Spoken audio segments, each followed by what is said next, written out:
Good afternoon. Welcome to the Heritage Foundation and our Lewis Lehrman Auditorium. We, of course, welcome those who join us on our heritage.org website on all of these occasions. Have that one last task, if everyone in-house will be so kind to check that your cell phones have been turned off as we prepare to begin. It is always appreciated. And, of course, our internet viewers are always welcome to send questions or comments at any time, simply emailing speaker@heritage.org. And of course, we will post the program following today's presentation on the Heritage homepage for your future reference.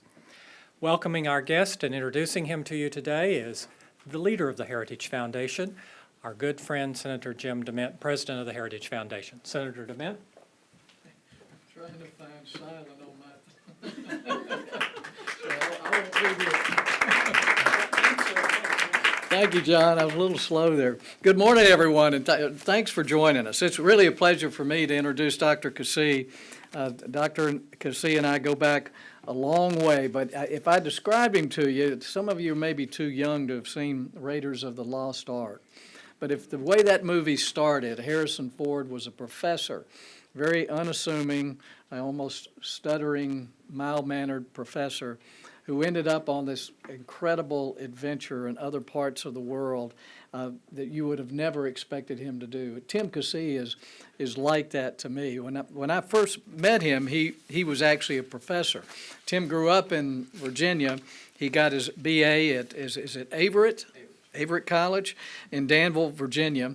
He got his master's and a doctorate from Bob Jones University. And when I met him, he was a professor of history and political science at Bob Jones. And the way we met is I was running for Congress for the first time, and most of the people on campus were supporting another kind of a favorite son of the conservative movement and religious right. And I was a business guy and didn't think I could get support from a lot of the folks at Bob Jones and in the conservative community. But Tim was someone who took a chance on me, and he started organizing coffees with a few of the people there who taught at Bob Jones or worked. And, you know, we would get 5 or 10 people to come. We even went to one coffee where no one came except the couple who was having it. But after a while, the crowds grew, and I had a chance to win a lot of support. And that kind of worked its way out in the conservative community, and I ended up with a surprise victory. But Tim and I have worked together since then. He's been an outreach coordinator for me to the faith community, to churches, when I was in the House and Senate all over the country. And during that period of time, he left teaching to go full-time in a ministry that he had started in 1992. And frontline missions, and he started doing a number of creative things. There were videos of his trips around the world, which were extraordinary to me, being working on foreign policy on the Hill and going on Codels to different parts of the world, Iraq, Afghanistan. What we were hearing from government sources and our sources were very different from what Tim would find out way behind the lines. I mean, he would be with the people in some of the house churches, those people who were actually being persecuted. And it was just incredible what he was doing. And he was going in areas where there were war zones, helping with ministers of the gospel. And he's got just so many great stories to tell. At first, it was a series of videos. He was always writing in his journal. He's turned it into a book of fascinating stories of his adventures all around the world, which is a great story of faith and courage. And so I've invited Tim to join us today to talk a little bit about what he's been doing around the world and how that relates to what we're doing here at Heritage, whether it's religious freedom and persecution in different parts of the world, or his perspective of, government policies and our policies. And I think most importantly, America's standing in the world as he hears it from the people themselves all around the world. So Tim, thanks for joining us today.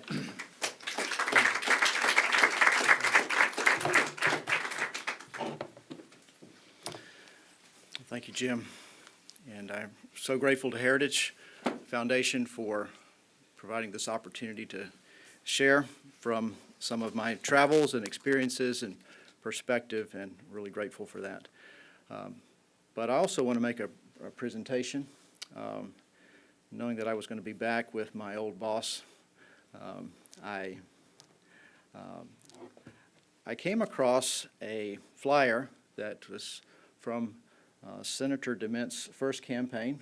These were the flyers that we went door to door. It was a 5 or 6 way primary, and it was a close call there. But so we did a lot of door to door. It was retail politics, and I came across this the other day. This has always been my favorite little piece from the campaign, because it is Jim DeMint, freedom fighter. And I think it was the only one like this that we did. But it says here, the choice to make in '98. Jim's never been accused of being a great poet, but he has always been a freedom fighter, a fighter for freedom, and very grateful. And so I thought that you should have this little door flyer as a freedom fighter, just to remember a good campaign. Thank you, Tim. This is great. Actually, Tim did a whole campaign book of the flyers and everything we did, so a lot of history there. Thank you. There are many people who appreciate Jim DeMint. I got in a little trouble in Baghdad a couple of years ago, and thankful for the 82nd Airborne and their help in getting out of it. But when they heard that I actually knew Jim DeMint, I think that helped get me out of the country. So really appreciate that. This book, Dispatches from the Front, Stories of Gospel Advance in the World's Difficult Places. This book is, in a sense, just a few more pages in a much larger volume that many others have contributed to. It's a bigger story that started 2,000 years ago when Christ said, "I will build my church, and the gates of hell shall not prevail against it." That work, that transforming work, that gathering of people through the gospel continued through the centuries and across the continents. And in our time, I've seen that work worked out against a backdrop of world events, whether it's the fall of the Berlin Wall or the disintegration of Yugoslavia, the rise of China, or even the resurgence of militant Islam. That gospel work has gone forward. And it's the view that I bring in this book. It's the view from the ground, from living with people and worshiping with them in secret gatherings and traveling into their lives, entering into their lives and sharing those experiences. And I've always been a writer, kept a journal for as long as I can remember. And so a few years ago, my journal entries were generally published in a small newsletter, had a pretty small circulation. But a videographer is a friend of mine. He was reading it one day, and he realized that, at least he said, that the way you write, the way you feel like you're on the ground with you, if we just added video to that, it would take this to a whole nother level. So I said, okay, we'll try one. So we went to Southeast Asia and shot one, and then went to some other parts of the world, and that was, I think, 6-7 years ago. And we're about to release the 7th episode in that series, and this will be from North Africa. But that opened up a door for a publisher, Crossway, to ask to bring together my journals from a number of other places in the world, and to put together this book. And so that's a little background of how this book came about. And this book is set in 8 regions of the world. The former Soviet republics is Chapter 1, the Balkans, China, Southeast Asia, Bangladesh, India, Pakistan, Liberia, Sierra Leone, Guinea, the Horn of Africa, and Egypt, and then the closing chapter is on Afghanistan and Iraq.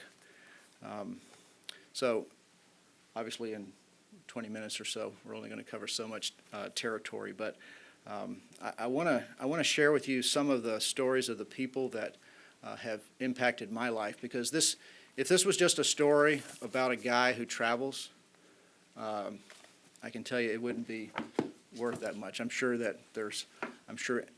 Anderson Cooper could do, a much better job. But what I'm communicating is about, as I said at the beginning, is how Christ is building his church in the world. And the fact that in the face of tremendous opposition, in some cases bloody opposition, the gospel is advancing. And so I'm sharing the stories of the people that are, in many cases, the messengers and the hands and feet of Jesus in the world. But how to capture some of those things together in a few minutes, I thought I would share with you a short clip. I want to use this to illustrate a bigger point, but not long ago I was in North Africa, and the documentary that's going to be released on that is going to be out in about 2 weeks. So you're actually getting like the real sneak preview. But just a little clip I want to illustrate from a day that I spent near the ruins of Carthage in Tunisia. So we'll take a look at that short clip and make some applications.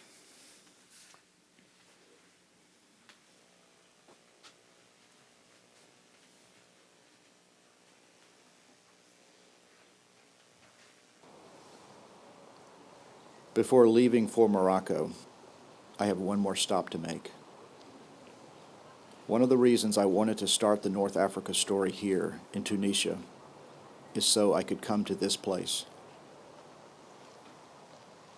Near the ruins of Carthage are 27 acres of U.S. territory, where thousands of American soldiers, sailors, and airmen are buried. Men who died to liberate these lands from Hitler's tyranny. It is a perfect plain, green, and serenely silent. It is an Elysian field, so unlike the hell that these men's corpses were dragged out of.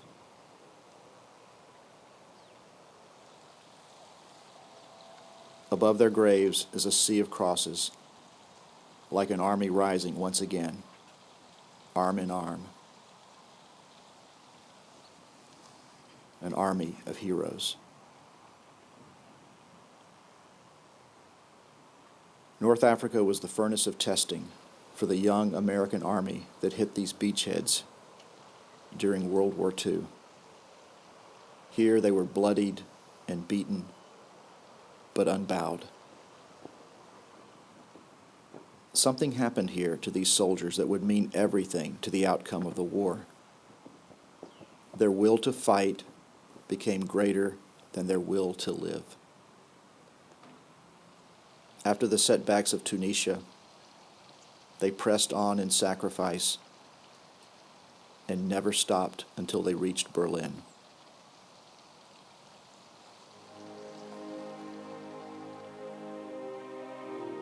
Ernie Pyle, the legendary combat journalist and a personal hero of mine, not just for what he wrote, but for where he wrote, was here on the front lines of Tunisia when that awful, costly tide turned in the heart of the American army.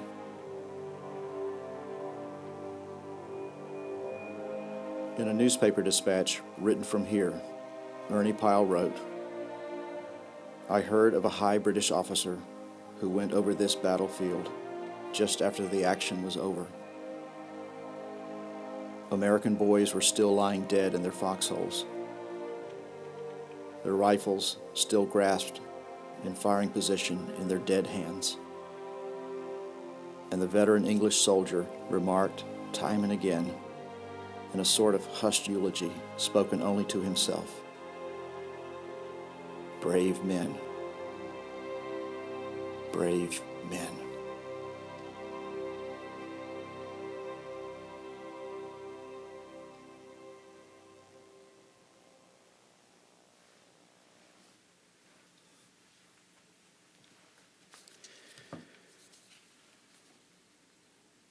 The reason I wanted to share that clip with you is because what impressed me there in Tunis was that idea that for this tide that turned. Their will to fight became greater than their will to live. And that was decisive, critical to the outcome of the war. And it reminded me, too, of so many people that I have met that they aren't in uniform, but their will to serve is greater than their will to live, and certainly their desire to live comfortably and securely. And I want to share a few stories with you of people whose will to serve and to give of themselves, they receive grace and they pour out grace to others, is greater than even their will to live. I've seen this in the face of awful persecution, and again could relate many stories because the intensity of persecution is certainly increasing in many parts of the world. But I want to share with you about a young Sunday school teacher. This is during the closing years of the Soviet persecution. Her name was Galina. Just read a little bit about Galina's story. Galina was a 23-year-old Sunday school teacher who spent 5 years in prison for her gospel work. But prison, hunger, and beatings could not silence her. She led many in her prison to the Lord. So she was transferred to another prison, and after that, yet another. For her, these transfers were just new gospel opportunities. Finally, Galina was transported by prison train to the utter east of Siberia, along with scores of other prisoners, the worst of the worst. The prison train rumbled on across the Siberian vastness, and the men in their cages were headed east to the cold fringes of the Soviet Empire. There were prisons in other parts of Russia, but this gulag in the Far East was the worst punishment for the worst prisoners. On this particular prison train, the din of cursing and fighting was broken by a clear, sweet voice of singing. Years later, one of the prisoners on board recalled the girl who sang on a prison train. And then this is his account. We were on a prison transport heading east toward Khabarovsk. There was only one girl in our train, and she was a Christian. I never learned her name. That girl sang throughout the journey, day after day. For some reason, the guards didn't stop her. She just kept singing. Usually prisoners are crude when they see a woman. They mock and laugh and say all kinds of vulgar things. But nobody said anything bad to this girl. Her singing affected all of us. Sing some more, one said. Write down the words for me, the men called out to her. Some said to the guard, Sergeant, tell her to keep singing. Walk her through the car so that we can see her face. And when she sang, a hush fell over our train car. Even the most hardened criminals, men who had served several terms, turned their heads to hide their tears. And mile after mile, hymn after hymn, Galina sang the gospel. There is a woman whose will to serve, to give all that she can give in those circumstances was greater even than her will to live. I've seen this demonstrated in acts of compassion. Great works of compassion, and we all have to remind ourselves of this because we can see people who are doing great things and we go, wow, that's wonderful. Could never do anything like that. But great acts of compassion begin with a single, simple act of mercy. That's where it starts. I met a man in Ethiopia. He was running an orphanage. He had already raised nearly 1,000 orphans over the past 20 years and educated thousands more. He was particularly focused on blind and deaf children and children with other special needs, to educate them and to train them. And I met many of them who are doing remarkable things. And it's one of the most amazing ministries that I've seen in the Horn of Africa. And yet it started out, he was from Canada. He was Ethiopian, but he lived in Canada. He came back for a visit to his family. And one day he's in the street, and one of these homeless boys that there were just thousands of them living on the streets of Addis after Mengistu fell. And he heard this boy calling out to him and saying, "Father, give me bread." And he gave the boy some money for food and told him that in the morning he wanted to see him again and help him. And so he went to his hotel and tried to go to sleep. And he lay there in his bed and he just couldn't sleep, thinking about where that boy was sleeping. And so he got up early in the morning and went out in the streets looking for that boy. And he couldn't find him. The next day he continued to search for that boy, and he never found him. And it was like the voice haunted him. And so he started helping boys like that and girls like that. And that was the beginning. But it started with that single, simple act of mercy and compassion. He didn't start out, like, I'm going to build this great orphanage and I'm going to do all these amazing things. He just started out by opening up his heart and his hands to people who had needs. I think he demonstrates the truth of something that I heard years ago. I don't know who said this, but he said, between the great things we cannot do and the little things we will not do lies the danger of doing nothing. And so here was a man who did something with what he could, and then it just grew from there and blessed many, many, many families. In fact, I just heard he's still going. He's still going strong. I just got an email from him maybe 3 or 4 days ago. He was in northern Uganda, headed up to Juba, where he's very active in helping with the South Sudanese refugee crisis right now. So another man who's a great blessing to me. The will to serve greater than their will to live is certainly demonstrated in acts of courage by aid workers in Afghanistan.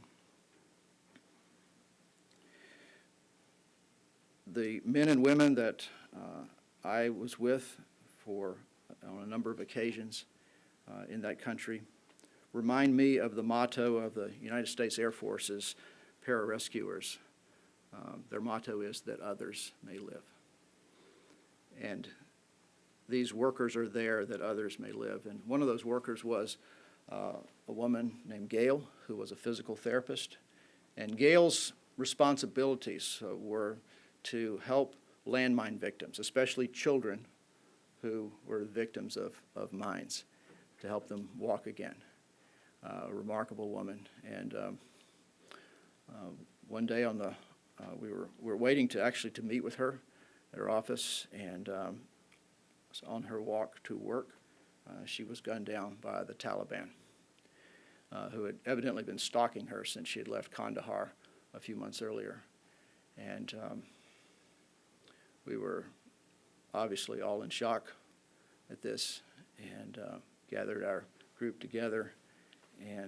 But this is what really struck me about this, because everyone knows the risks over there.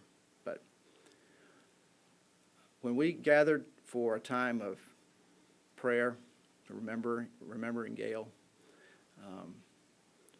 the number one prayer request of the aid workers there, and these are people with families, the number one request was, get us on the first plane out of here, right? No, it wasn't the request.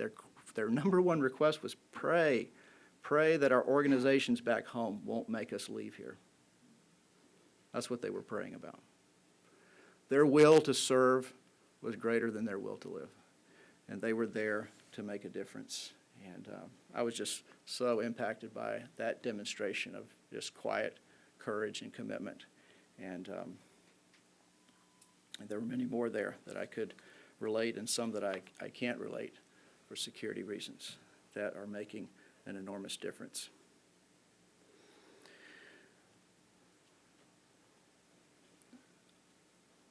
Jonathan Edwards, pastor, theologian, and for a brief time, president of what is now Princeton. He wrote a book. He wrote lots of books. He was a remarkable thinker and theologian. But his book, that I love the title of this book, it is A Faithful Narrative of the Surprising. This is one of those Puritan-esque titles, okay? So get ready. It's about a paragraph long, but this is actually the abridged version. A faithful narrative of the surprising work of God in the conversion of many hundred souls in Northampton, et cetera, et cetera, et cetera. Very long title. What I love about that title is that little phrase in there, the surprising work of God. And when I think about this little book, for me, the subtitle could be A Surprising Work of God. Because when I grew up, we didn't travel. We didn't go anywhere, you know. I remember when I was a kid, I noticed on a road sign that we were only 15 miles from West Virginia, all right? And so I begged my father to drive over the border so I could say that I had been in another state. All right, can you imagine that? All right. He didn't think it was worth it. So, no offense if you're from West Virginia, okay, but that was just the way it was. You know, we didn't go anywhere. But, you know, looking back and seeing the Lord privileged me, blessed me to be in so many places, not for the privilege of traveling and passport stamps, but for the enormous privilege of seeing his power at work in the world and meeting some of his choice servants in very difficult places. So I am privileged to share these stories about him and his people. And I can't wait to see more and write more of the surprises that are ahead of me. I want to thank again the Heritage Foundation for this wonderful opportunity, and especially appreciate Senator DeMint for opening this time for me.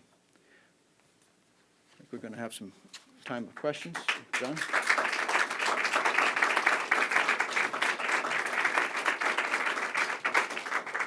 Did you sell the book?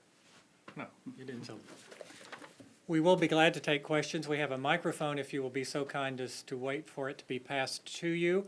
I'll be glad to recognize anybody from up here. And of course, we do have copies of Tim's book available in the foyer, and he will be signing those in here afterwards. Yes, Senator. Dr. Cassie, could you talk a little bit about the perception of the United States and how you've seen that change over a decade or so? Because you've been in so many parts of the world. I imagine your perspective is much different than we might have since you're on the ground.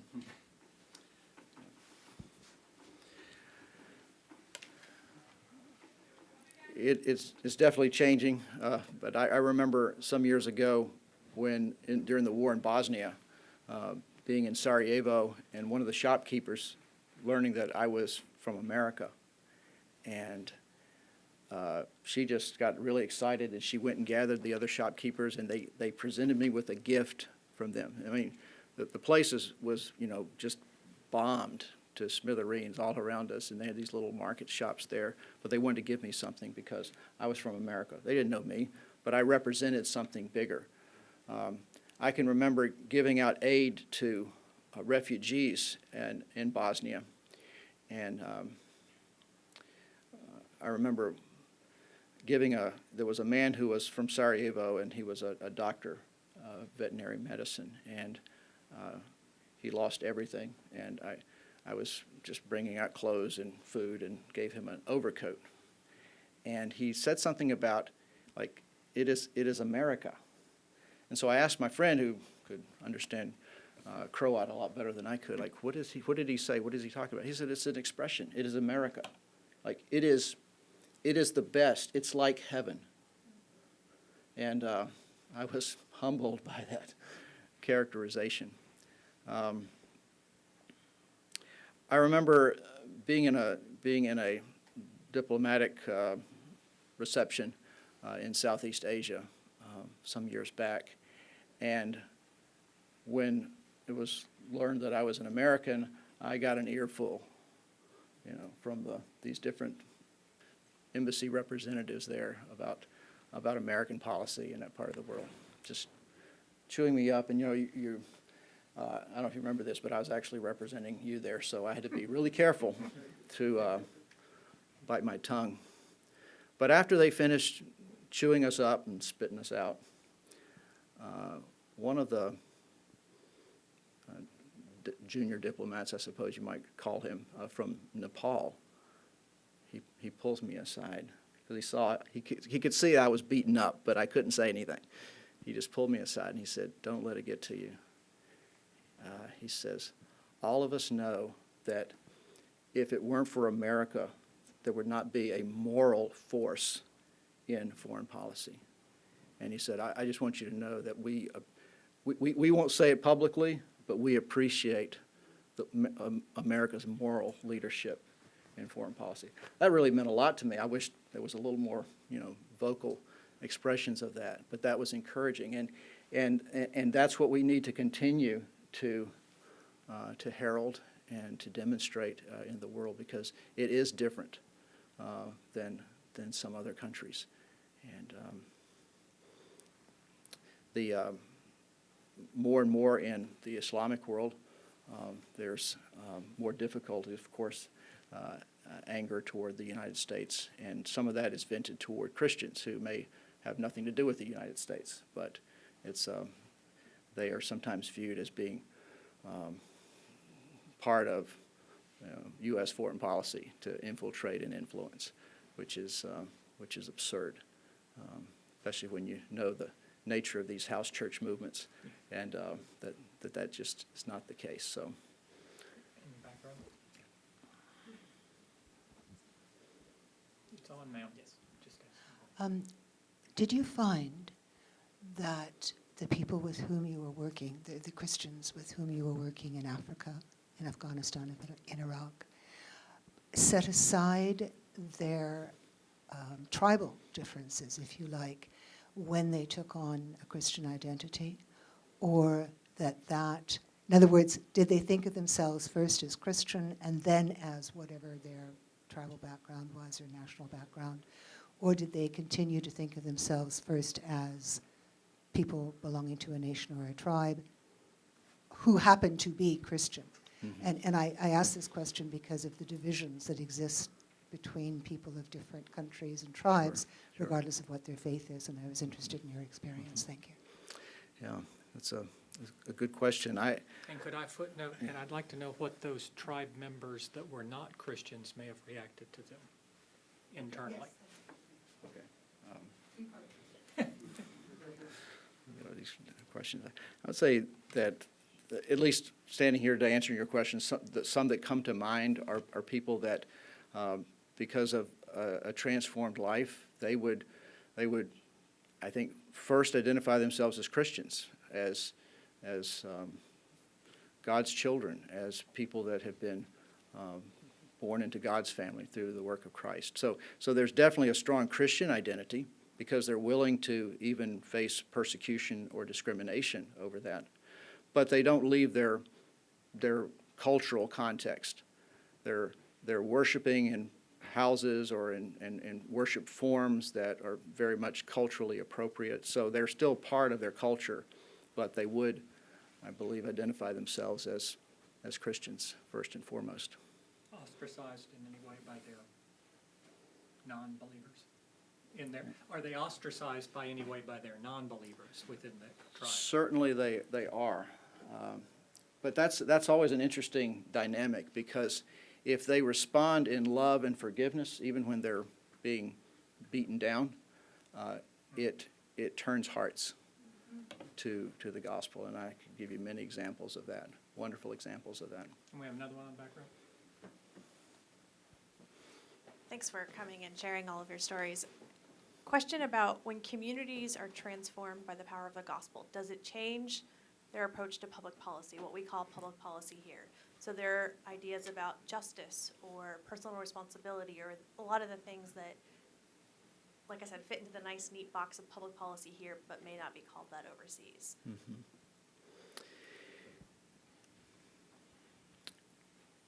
I've seen it make a difference in how they live, how they treat their spouses and their children, which is foundational in the society. And I've also seen it. This was an interesting development last year. I was part of an effort to get Bibles in the language of a large people group in the Horn of Africa near Somalia, and there's a fairly high literacy rate, probably maybe 75% literacy rate among this people group. But out in the rural areas, of course, those percentages are different. But when the people got the Bible in their own language, the ones who were literate organized literacy classes for the illiterate ones so they could read the Bible. And kind of like much of the influence of the printing press and the Bible in Europe 5 centuries ago. So that was an interesting development, how that immediately they thought about education so they could impact the next generation. Yes, ma'am. Question for you. What do you think it's going to take for the American church to get it when it comes to what's going on in the Islamic world in regards to outreach to Muslims instead of just leaving it up to parachurch organizations, which are doing some incredible work, as I'm sure you're aware and you've probably experienced firsthand. But what do you think it's going to take for the church to really respond to what's going on instead of just hoping it will go away? Now, what are some of the things you're thinking about, like responding to what's going on? As far as the growth of another religion and its prevalence, and the church being able to articulate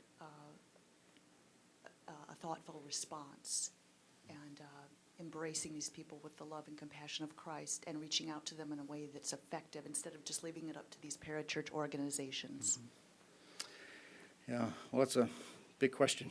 And I think that it's going to start by the types of people that I was just mentioning here, these aid workers in Afghanistan who are there and living among the people and seeing them as people and entering into their lives and sharing their experiences and serving them in the name of Christ, but making a difference in their lives. I think that's where it's going to start, is engagement like that. Yeah.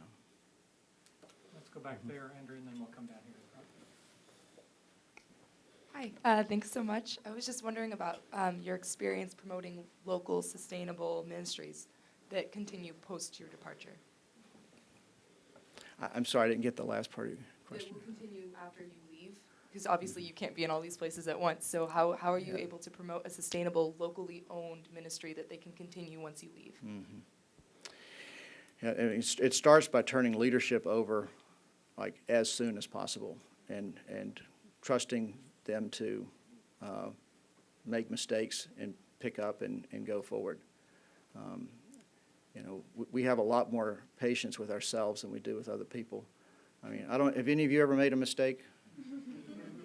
Like, any volunteers admit that? Yeah, I mean, but we have to let them make mistakes. So I think the whole idea of leadership development and turning it over to them as soon as possible. And then things that make sense in that culture. And economic development is important, but sometimes we impose business models that don't work there. It works here, but it doesn't work there. So it takes it's a learning curve on our part to know, because there's no one size fits all, but to go in and see what kind of economic model is working there, how to engage the leadership, and for the folks that I'm working with, how to also use that as a means of sharing the gospel.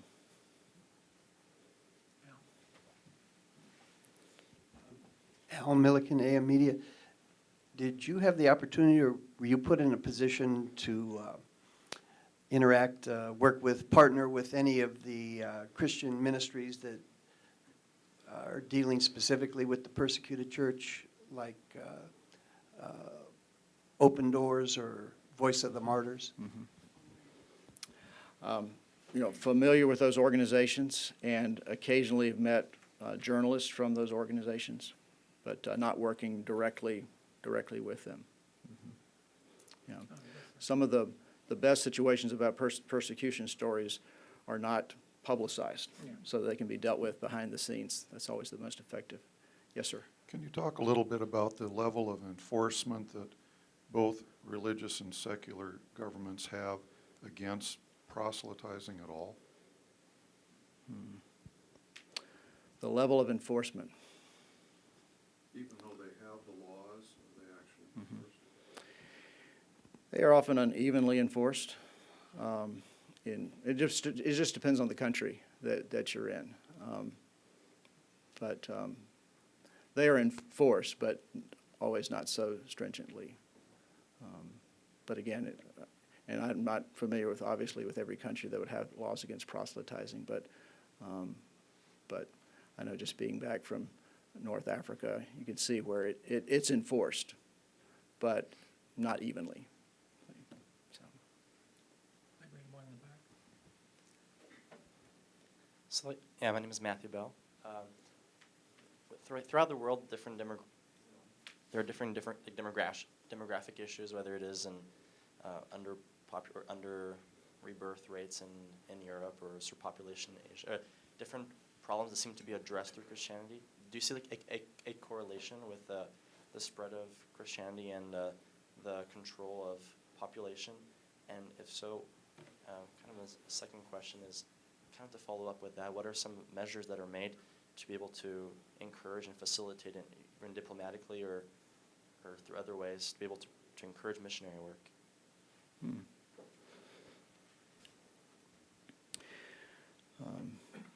And to answer that, certainly there needs to continue to be a stronger voice for international religious freedom, and so that people have the freedom to worship and to share their faith and to live it out publicly without fear of being killed or going to jail or losing their job or their kids not being able to finish school. And that's where we need more and more leadership from this city and through our State Department arms around the world. As far as the impact of the demographics, are you saying like the child policy in China, or what were you thinking about there? Yeah, so a little bit of all that, like in Europe, maybe the lack of desire to start a family, or in Asia also, yeah, like in China, for example, the kind of like the things that are hindering foundation or good, strong family. Yeah, it's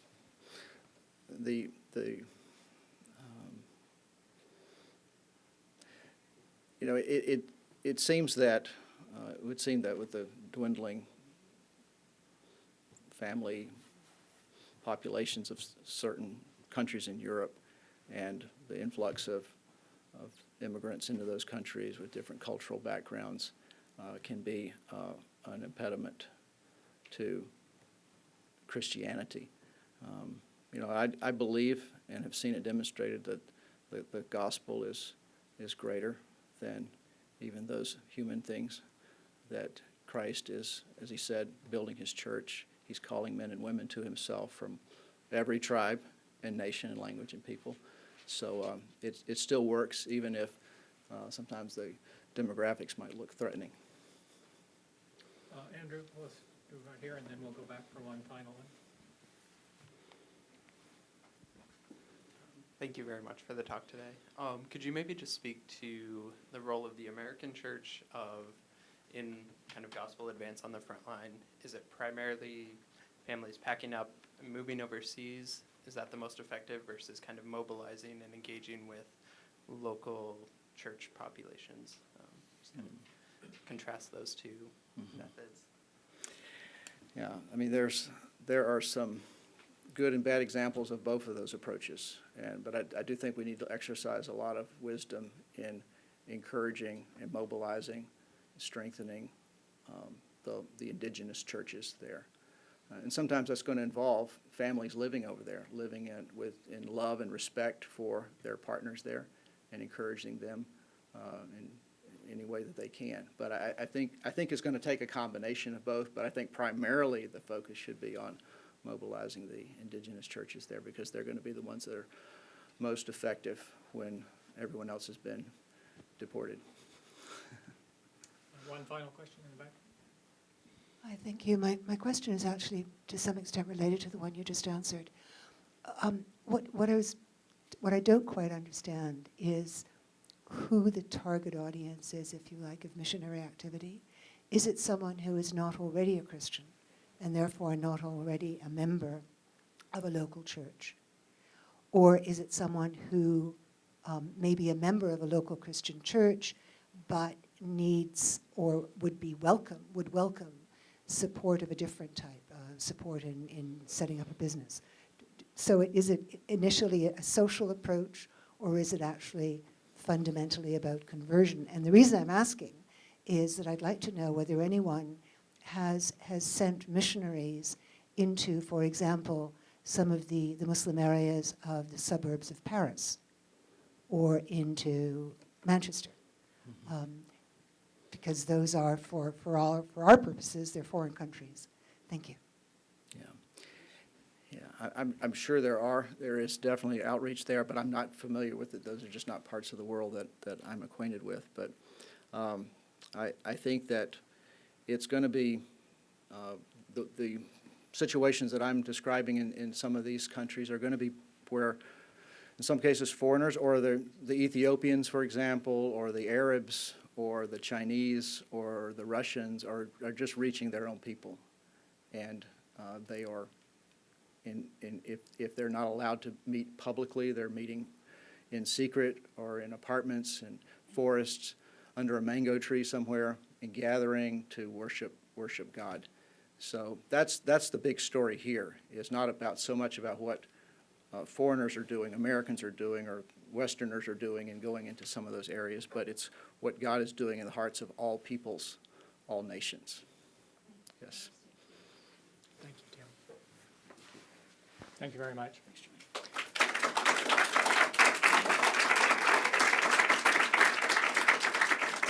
As noted, we do have copies, and I'm sure Tim will be glad to continue conversation informally here up on the stage area and sign books if you would so like. We do appreciate you coming and joining us today, Tim, and making a wonderful presentation, and we bid you Godspeed in your great work. Thank you.